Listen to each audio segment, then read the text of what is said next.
Bonjour bien-aimés, chers amis, que la paix soit avec vous. Dieu soit loué de nous accompagner dans notre marche avec le Christ, son Fils, le Seigneur, par qui nous avons la connaissance, la lumière et la paix pour le glorifier et pour nous épanouir ici-bas. Connaître pour être. Si vous manquez de la vraie connaissance, vous sombrez dans l'erreur et vous vous retrouvez inclément du menteur, du séducteur et vous êtes égaré. Vous êtes perdu. Vous perdez votre âme. Justement, je voudrais qu'on parle ce jour d'une certaine connaissance dont certains se prévalent et qui est en vogue et que l'on cerne dans les prédications qui se veulent évangéliques. Y a-t-il le divin en l'homme? Est-ce que, en tant qu'homme, je nais avec le divin en moi? Y a-t-il une énergie divine en moi? Y a-t-il la puissance de Dieu en moi naturellement? Vous en entendrez qui vous diront, oui, nous avons quelque chose en nous, il y a le divin en nous, et vous avez certaines doctrines de certains groupes qui vous disent que l'homme est Dieu, parce que Dieu est en lui, donc il peut se déclarer Dieu. On parle d'éveiller le divin, de galvaniser le divin, l'énergie divine qui est comme endormie en l'être humain. On parle de sensibiliser le divin qui est en l'être humain et pour permettre ainsi à l'être humain de se développer, de s'élever, de briller, de dominer le monde parce que plus vous montez, plus vous développez ce divin qui est en vous, plus vous devenez fort et vous dominez, vous contrôlez le monde. Qu'en est-il réellement? La Bible enseigne-t-elle de telles choses? Est-ce qu'on peut croire que vous, naturellement, vous êtes né avec le divin en vous, avec la puissance de Dieu en vous, avec une énergie divine en vous, avec Dieu en vous? S'il faut croire en cela, alors on n'a plus besoin d'aller à l'église.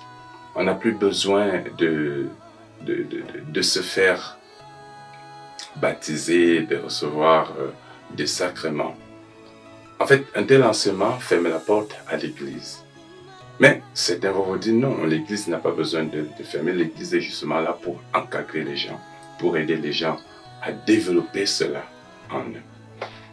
Même jusque-là, cet enseignement restera faux.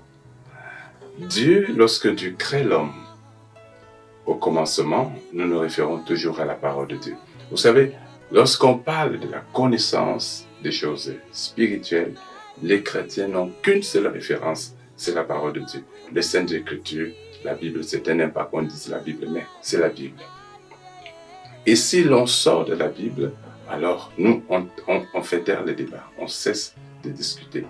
Et même si certains prennent la Bible, récupèrent la Bible et en font des interprétations qui vont dans le sens de ce qu'ils veulent croire ou de ce qu'ils veulent faire croire, il y a un canon de compréhension et d'explication des Saintes Écritures. Il y a une tradition que l'Église a depuis le commencement. Alors, je voudrais rentrer dans la tradition évangélique. Nous croyons que Dieu a créé l'homme à partir de la poussière. Il y a la création. Il n'y a pas d'évolution. Dieu crée l'homme. Et lorsqu'il crée l'homme à partir de la poussière, il en fait une masse charnelle. Mais cette masse charnelle n'a pas de vie encore. Et lorsque Dieu souffle en l'homme de son esprit, alors l'homme devient un être vivant. Les Écritures parlent d'une âme vivante. Une âme, un être vivifié, un être animé par une force, par une vitalité en lui. Alors, certains vont croire à partir de là qu'il y a le divin qui est en l'homme, qui va rester en l'homme, et l'être humain devient un être divin, un être qui porte dès sa naissance, dès même le sein de sa mère, cette divinité, cette puissance, cette énergie divine en lui, et qu'il doit faire vibrer, qu'il doit développer, comme je l'ai déjà dit. Sauf que les Écritures nous enseignent que l'homme s'est corrompu, il a péché, en croyant justement au mensonge de Satan. Et c'est ce mensonge-là qui continue aujourd'hui de faire entendre à l'être humain qu'il peut se faire l'égal de Dieu, qu'il a Dieu en lui, et que ce divin peut l'égaler à l'être qui est supérieur à tous les autres. Et ainsi se libérer, se rendre autonome. Mais les Écritures disent clairement que l'homme a été créé à l'image de Dieu. Qu'est-ce que cela veut dire? Ça veut dire que l'homme a été créé en relation, en connexion avec Dieu. Et il ne pouvait être ce que Dieu avait voulu que s'il gardait cette relation avec Dieu. Mais cette relation a été interrompue. Dieu va continuer à maintenir son esprit en lui. Et là, vous irez lire dans le texte de Genèse 6 au verset 3, où il est clairement dit qu'à cause du péché qui ne faisait que prendre de l'ampleur dans l'humanité, Dieu va retirer de son esprit un être humain. Et l'être humain qui pouvait vivre malgré le péché, jusqu'à 900, pouvait aller à 1000 années, mais Dieu va réduire lorsque le souffle divin, lorsque l'Esprit de Dieu va être extrait de l'être humain, l'homme va devenir un être vil, un être plus abject, un être vulnérable. Son être va être réifié, c'est-à-dire réduit à pratiquement rien, 120 le maximum. Et puis, le psaume 90 nous dira 80 pour les plus robustes, sinon 70 pour ceux qui sont un peu forts. Donc, dès lors, l'être humain est vil. L'être humain n'a rien, il n'est rien. Et on peut le voir dans la société, l'être humain est un être qui devient pratiquement bestial. Parce qu'il vit avec les animaux, il s'unit à l'animal, il pratique des choses ineffables sur le plan moral, sur le plan pudique. Il y a des choses qu'on ne peut pas dire parce que c'est abominable, c'est horrible sur le plan moral. Et là, c'est l'être humain. Toutefois, dans le plan de Dieu, il reste cet être que Dieu a aimé, qu'il a tant aimé, comme dit la parole de Dieu. Donc, vous voyez, dès lors, l'humain n'a pas de divin en lui. Si on appelle divin cette bestialité, alors oui, peut-être, mais ce n'est pas Dieu. Peut-être les dieux de ce monde, les démons, les forces du mal, oui, ça, à ce niveau, on dira oui, parce que le péché a élu domicile en l'être humain, et le péché est la puissance dont Satan dispose pour contrôler, pour manipuler l'être humain. Dans cette optique, on dira oui, l'être humain porte en lui un divin réduit, un divin, infâme, abominable, horrible, nauséabond, spirituellement, moralement dit. Mais ce n'est pas dans ce sens-là que ces gens qui soutiennent la divinité de l'être humain ou la déité de l'être humain, ce n'est pas dans ce sens qu'ils parlent. C'est que véritablement l'homme porte Dieu en lui. Et nous sommes en train de montrer que l'homme, bibliquement dit, ne porte pas de divin en lui. L'homme est vide. Dieu a créé l'homme avec un vide. Et ce vide ne se comble que par Dieu lorsque l'homme est en connexion avec Dieu. Mais Dieu a retiré ce souffle. Qu'est-ce que nous lisons davantage dans la Bible? Vous aurez médité dans Romains 3, 24, où il est clairement dit que tous ont péché et sont privés de la gloire de Dieu. Si c'est ce divin-là qu'on appelle la gloire de Dieu, eh bien la Bible dit que l'homme en a été privé. Il en a été privé, il n'y a pas de divin en l'homme.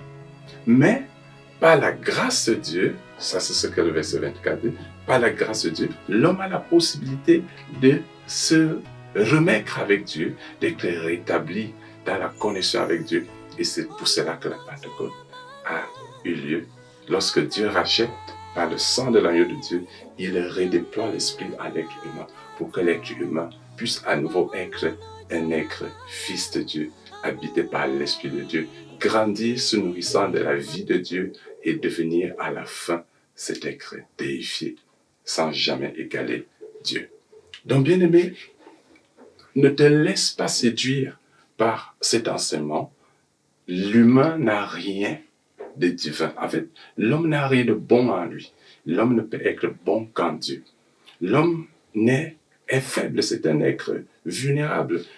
Soit il se met avec Satan, il y a un semblant de fortification, d'élévation, mais qui est inconsistant parce qu'il est voué à l'anéantissement. Soit il se met avec celui qui est le créateur, parce que Satan est une créature, Lucifer est une créature. Soit il se met avec Dieu, qui est le créateur, et qui le met dans la vie, qui le maintient dans sa vie, qui le connecte à sa propre vie, la vie de Dieu que Jésus considère comme la vie éternelle, et qui le maintient dans la lumière, dans la splendeur, dans la gloire. Je t'exhorte, chrétien, enfant de Dieu, à persévérer dans cette vérité et à te préserver du mensonge, du menteur. Quant à celui qui croit qu'il a quelque chose de divin en lui, je t'invite à bien relire les Écritures. Sur la base de ces quelques versets, je peux en parler toute la journée. Mais sur la base de ces quelques versets, rentre dans les Écritures et revois ta position pour comprendre qu'il n'y a de salut, il n'y a de possible déification de l'être humain qu'en Jésus, qui est Dieu et homme. En Jésus-Christ, Dieu s'est fait homme et il a permis à l'humanité de rentrer dans ce processus que certaine traduction dans l'Église appelle la déification. C'est-à-dire l'homme prend part, comme dit Pierre, il prend part, il participe à la nature de Dieu sans être Dieu, mais en nourrissant son humanité de la puissance, de la force de Dieu pour être selon Dieu. Que cette grâce t'habite, que cette connaissance abonde en toi, afin que tu sois préservé du mensonge, de la séduction et de l'égarement. Dieu vous bénisse. Shalom.